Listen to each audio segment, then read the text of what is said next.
খনার বচন অনুষ্ঠানে আমি জয়ন্ত শুরু করছি আমাদের হৃদয়ের প্রাণের আবেগের অনুষ্ঠান খনার বচন।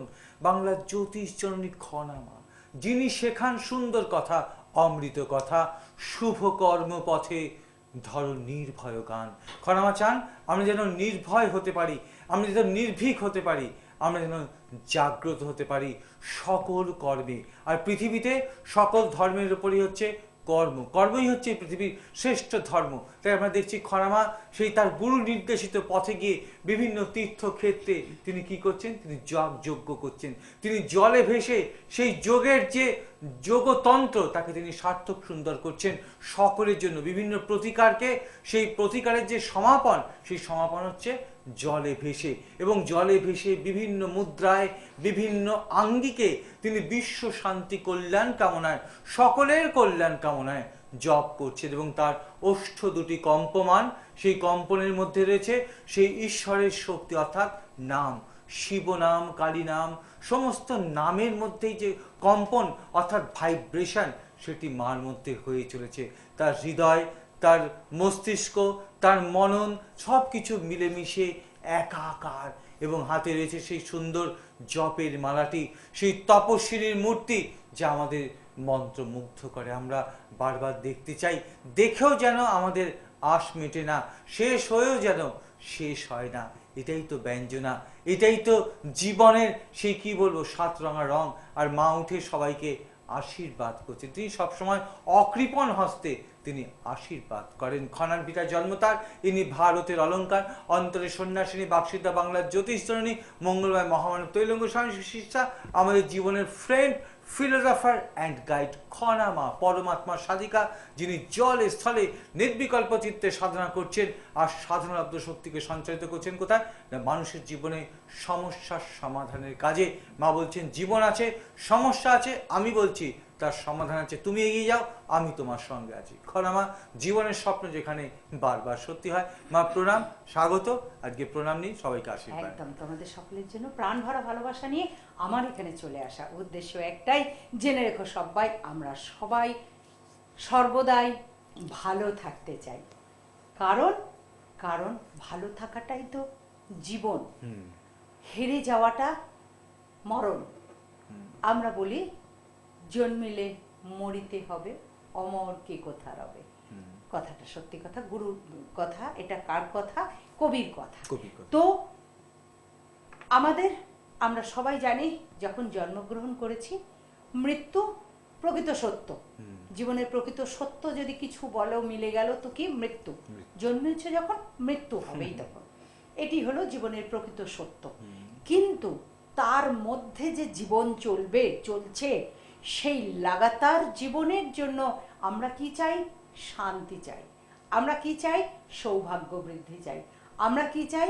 স্মুথলি, সুন্দরভাবে জীবনটাকে চালিয়ে নিয়ে যেতে চাই। আমরা শান্তিতে, আনন্দে, সকলের সাথে মিলে মিশে একত্রিত হয়ে জীবনটাকে সার্থকতা করতে চাই। আর একটু বেশি যারা চাই, তারা কি চাই? আমি যে জীবনে এসেছি তার একটি দাগ রেখে যেতে চাই, একটি স্মৃতি রেখে যেতে চাই। এই স্মৃতি রেখে যাওয়াটা আমরা প্রকৃতির থেকে শিখেছি। আমরা জানি স্মৃতি রেখে যাওয়া কি? একটি কলা গাছ যখন বসাই, তার তেওর থেকে যায়, অর্থাৎ তার পাশ দিয়ে আরেকটি ছোট্ট কলা গাছ বেরোতে থাকে। এই কলা গাছটি ক্রমশ বড় হতে থাকে, মোচা ধরে, কাঁধি হয়, সেই কাঁধিটা পেকে যায়, তারপর কলা গাছটির মৃত্যু হয়। ততদিনে ওই কলা গাছটি বড় হতে থাকে, আবার কলা দেওয়ার জন্য, ফসল দেওয়ার জন্য। গরু পশু পক্ষীদের ক্ষেত্রেও আমরা দেখেছি যে একটি গরু, তার বাছুর, গরুটি ক্রমশ বয়স্ক হচ্ছে, বাছুরটি ক্রমশ বড় হচ্ছে। এই তাহলে প্রকৃতির পাখি, পশু পাখি, কীট অনুকীট সব কিছুর মধ্যে থেকে আমরা দেখেছি স্মৃতিটা রেখে যাওয়া, কর্ম করে যাওয়া। অর্থাৎ তারা কর্ম করেই চলেছেন, কারণ মৃত্যু নেই। এই জায়গায় বলা যায় মৃত্যু নেই, এই জায়গায় বলা যায় মৃত্যু নেই। সুন্দর কথা। অর্থাৎ কলা গাছটি মরে গেল, কিন্তু কলা গাছ কথাটি মরল না। গরুটি মারা গেল, কিন্তু গরু কথাটি মরল না, কারণ পরের গরু মানে পরম্পরা হতে থাকলো। ঠিক গাছ, পাখি, পাখিদের কুকুরদের, বিড়ালদের হ্যাঁ, কতদিন জীবনী, তাই তো, কিন্তু কুকুর, বিড়াল, গাছ, পাখি, বলেছেন। এগুলো কথাগুলো কি আমাদের উঠে গেছে? তাই তো। মরণ নেই সেখানে, সেখানে জীবিত, সদা জীবিত। সদা জীবিত। কিভাবে না, বংশ পরম্পরা। পরম্পরা। মানুষের ক্ষেত্রে তো তাই আমরা সবাই একই, জানি, হ্যাঁ। কিন্তু তারই মধ্যে আরো কিছু মানুষ, যেহেতু যার মানের হুঁশ আছে, যে মানুষ সমস্ত জীব, পশু পক্ষী, কীট অনুকূটের থেকে শ্রেষ্ঠ জীব, ঈশ্বরের শ্রেষ্ঠ জীব মানব জীব, মানুষ। তো সেই মানুষ ঈশ্বরেরই সৃষ্টি, কিন্তু সেই মানুষ কি চেষ্টা করে, আমি তপস্যার দ্বারায় তোমাকেই পেতে চাই। তুমি কোথায় লুকিয়ে থাকবে প্রভু? তোমাকেই পেতে চাই আমরা তবু। যতই লুকিয়ে থাকো প্রভু, আমরা তোমাকেই পেতে চাই তবু। কারণ আমি যে মানুষ, তাই তো। আমি যে শিখেছি তপস্যা করতে, জেনেছি, আমি দেখেছি পরম্পরায় সাধু, সন্ন্যাসী, ঋষি, মহাঋষি, মুনি ঋষি, ঋষি আলাদা, মুনি আলাদা। আলাদা। তো এই সব তারা তপস্যা করছেন, তোমাকে পাচ্ছেন, তাদের মুখের নিঃসৃত সেই বাণী থেকে আমরা অনেক কিছু জানি, শুনতে পাই, পুস্তক থেকে আমরা অনেক কিছু জানতে পারি। তাহলে জানার শেষ নাই, তাই তো। আজও জানিতেছি তাই, কারণ আমি যে মানুষ তাই। এই মানুষ থেকে মহামানুষে হওয়া, মহামানবে পরিণত হওয়ার একটা ভীষণ চেষ্টা চলেছে, সমস্ত দেশটা চলেছে চেষ্টা, মানব থেকে মহামানব হওয়ার। মহামানব হওয়া, সত্যি কথা, খুব সুন্দর কথা বললেন। এই যে বলেন যে মানব থেকে মহামানব, দেব মানব, সুন্দর কথা। আচ্ছা, আমি একটু সাধারণ মানুষের কথা একটু বলি। আপনি তো মহামানবের কথা বললেন, যে সাধারণ মানুষ প্রত্যেকেই চায় কর্ম করে জীবনের প্রতিষ্ঠিত হব, যে যে জগৎ আছে, আমি পুরো জগৎ নিয়েই কথাটা আপনাকে বলছি। তার কিন্তু সেই যে কেউ বিভিন্নভাবে, কিন্তু সেখানে কি আমরা দেখি যে অনেক যোগ্যতা থাকা সত্ত্বেও অনেক ব্যক্তি সেখানে আটকে যাচ্ছে। আজকে তাদের মনে একটাই আরতি, যে কি করে এখানে আমরা উন্নতি করতে পারবো। তা আপনাকে প্রশ্ন, যে কর্মে আমরা কি করে উন্নতি করতে পারবো, একটা ইউনিভার্সাল কথা, একদম অন্য দিকের কথা, কিন্তু দিকের কথা, অন্য কথা। দিক হলো একটি দিক, একটু দিক, একটিও প্রয়োজন, অবশ্যই প্রয়োজন। কারণ সবাই তো আমরা মহামানব নই, কিন্তু আমরা তো মানব। তাই এই মানবই চলতে কিন্তু হবে। আমার মহামানব হয়। হবে। এই যে আপনি যেটা বলছেন মহামানব, সে তো মাতৃগর্ভ থেকে বেরোয়, সেটা সাধারণ মানব, কিন্তু কর্মের দ্বারা সে মহামানব হলো। মহামানব। আবার যে মানবের কথা আমি তুলে ধরলাম, তারাও যে একদিন মহামানব হবে না, তারও কোনো নিশ্চয়তা একদম, হতেই পারে। একটি শিশুর উপরে তো আমরা অগাধ ভরসা রাখি, বিশ্বাস রাখি, ঠিক কথা। আস্থা রাখি, হ্যাঁ। আর এটাও জানি স্ট্রাগল কষ্ট করতে করতে জীবন চলে। কারণ কিভাবে বলি, যে নুড়ি থেকে নারায়ণ, নারায়ণ, খুব সুন্দর কথা। নুড়ি থেকে মানে নারায়ণ, এইসব কথা শিহরিত করে দেয় আমরা, নুড়ি থেকে নারায়ণ। নুড়ি থেকে হ্যাঁ, নারায়ণ। দেখো তাকে কত স্ট্রাগল করতে হচ্ছে, Struggle সে করতে, ভগবান সেই বলে, এই স্ট্রাগলের কথাতেই এই কথা সে আসে। ভগবান বলে তার রেহাই নেই। না, নুড়ি থেকে নারায়ণ। নুড়ি থেকে নারায়ণ। যে নারায়ণকে নারীরা ছোবে না, যে নারায়ণকে ভোর 4টের সময় শুদ্ধ পবিত্র হ্যাঁ। ব্রাহ্মণ তাকে স্নান করাবে, তাকে নারায়ণের ভোগ রান্না করে তাকে দেবে, এই যে নারায়ণের সেবা করা, দেখো। সেই নারায়ণ কোথা থেকে এসেছে? নুড়ি থেকে নুড়ি থেকে, নারায়ণ। ঠিক কথা। নুড়ি যখন ছিলেন তিনি কি রকম ছিলেন? একটি পাহাড়ের একটি কণা, তাই তো। এক কণা পাহাড়ের, সেখান থেকে, সেই পাহাড় থেকে তার পতন হয়েছে, পড়ে গেছেন। সেই পড়ে গিয়ে ধাক্কা খেতে খেতে পাহাড় থেকে নেমে এসে একটি জলাশয়ে স্থান পেয়েছেন। কোন জলাশয়? সেখানে বালি রয়। সেই বালি আর জলেতে সেই নুড়িটি কি করেছে? বারবার আঘাত, নড়ানড়ি করতে হয়েছে তাকে, সেই পাথরটিকে। সেই পাথরটি বারবার জল, যেমন আমরা জানি ঢেউ, জলেতে, সমুদ্রে মানে ঘর্ষণ হচ্ছে, ঘর্ষণ হচ্ছে, সেই ঢেউ পেতে পেতে অনির্বার, দিন নেই রাত নেই, বছরের পর বছর, যুগান্তর ধরে শুধু নড়াচড়া করে গেছে।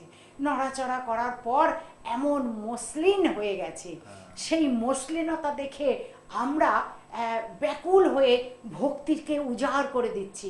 তিনি হয়ে গেছেন নারায়ণ, তাকে প্রাণ প্রতিষ্ঠা করা হয়েছে, তাকে সেখান থেকে নিয়ে আসা হয়েছে, নিয়ে এসে তাকে কোথাও দ্বাদশ ব্রাহ্মণ, অষ্ট ব্রাহ্মণ দিয়ে প্রাণ প্রতিষ্ঠা করানো হয়েছে।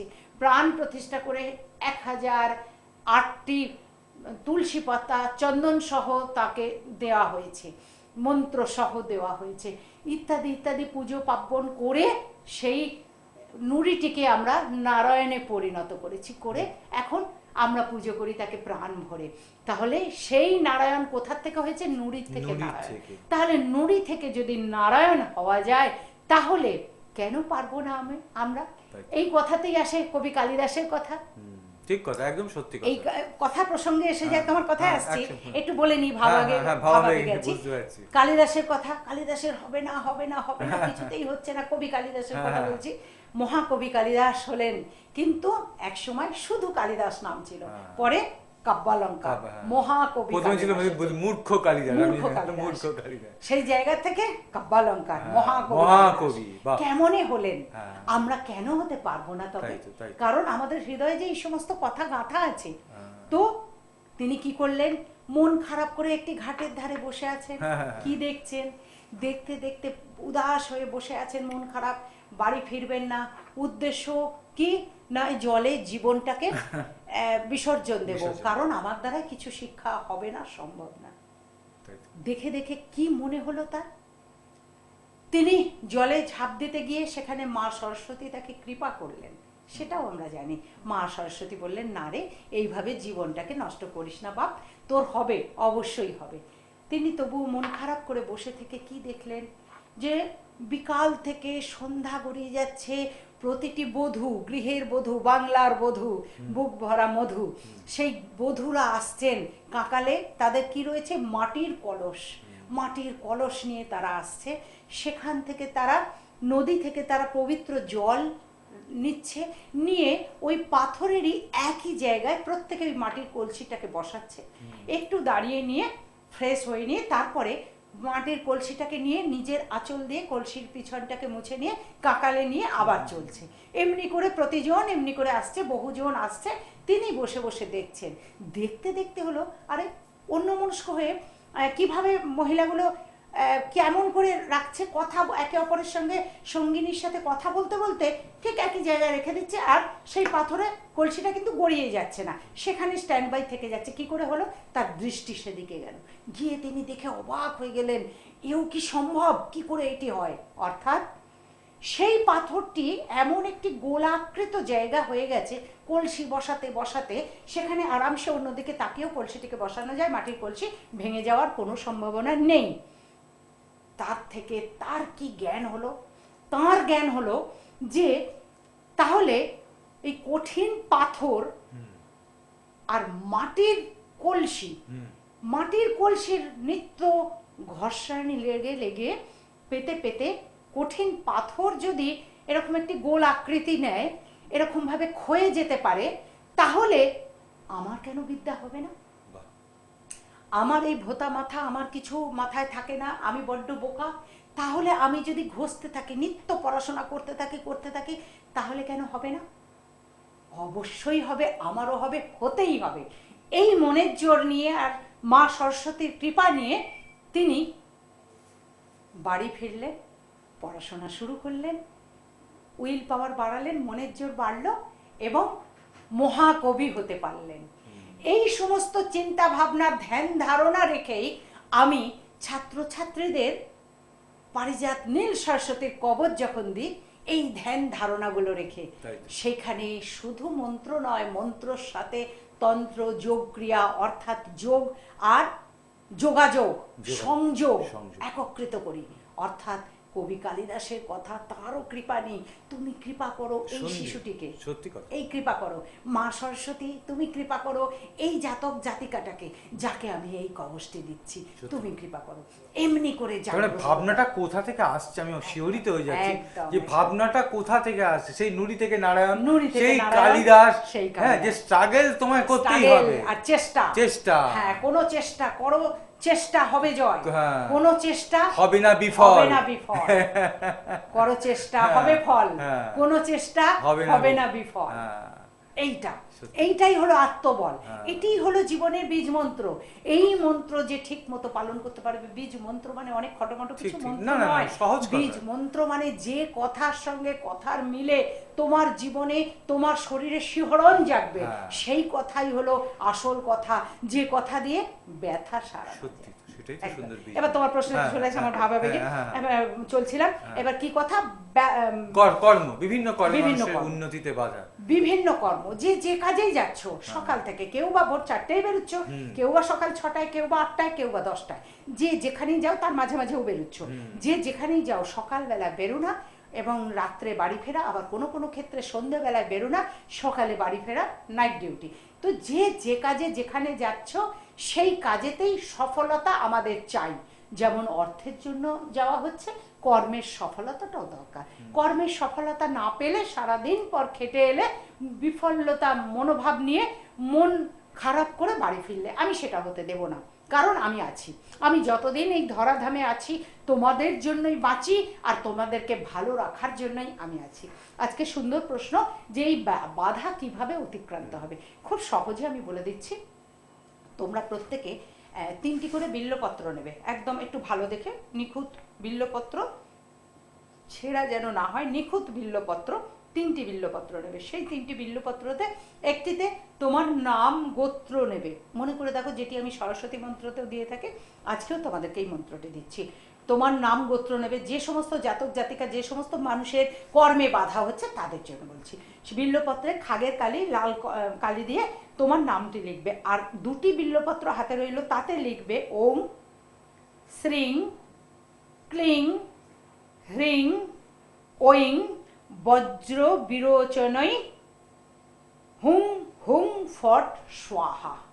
যদি না পারো বাপু, 2টি বিল্লপত্রেতে শুধু লিখবে, একটিতে ওইং, একটিতে ক্লিং লিখে নিলে, আর একটি কাগজের মধ্যে এই মন্ত্রটি লাল কালি দিয়ে লিখলে।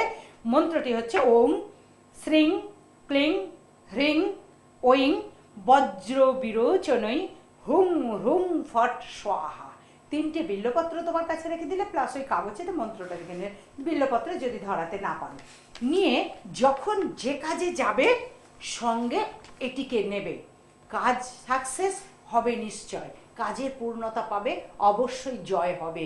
যাদেরই কাজে বাধা ঘটছে তাদের জন্য বলা, সে যে রাশি যে লগ্ন তোমার হোক না কেন, সকলের জন্য খুব সুন্দর। এটা সবচেয়ে খুব সহজভাবে মা বললে যে আমি সহজভাবে বলবো যে কোন রাশি আমার, কোন লগ্ন, এইসব আমার কোনো জানার প্রয়োজন নেই। এবং যে জগতে কাজ করছে, অর্থাৎ ইউনিভার্সাল, সকলের জন্যই মা বলে। এখানেই তো সকলের খনামা, এখানেই হচ্ছে সকলের খনামা। এখানে কোনো সহজ সরল ব্যাপার, টিভি পঞ্জিকায় খ্যাত যুগ যুগ পরিচিত আমাদের খনামা।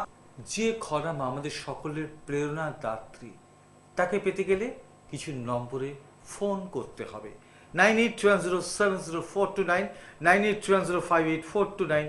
যাদের নেই কোষ্ঠী, এই হাত ছিল তাদের যষ্টি। আর যারা বাস্তু সমস্যা ভুগছেন তারা অবশ্যই যোগাযোগ করতে পারেন খনামার সঙ্গে।